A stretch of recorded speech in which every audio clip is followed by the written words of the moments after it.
450 jemaah calon haji asal Provinsi Papua Senin 15 Agustus tiba di Asrama Haji Makassar untuk memasuki masa karantina sebelum bertolak ke Tanah Suci. Dari total jemaah calon haji asal Papua, 60 peserta JCH merupakan keturunan Bugis. Hal ini terlihat dari biodata masing-masing JCH.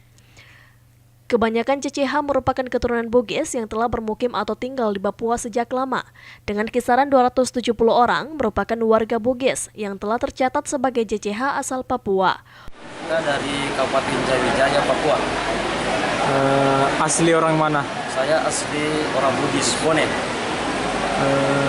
Sudah lama berdomisili di sana? Oh, sudah lama, mungkin sekitar Berapa tahun? 10 tahun lebih lah. 10 tahun. 10 tahun lebih lah itu.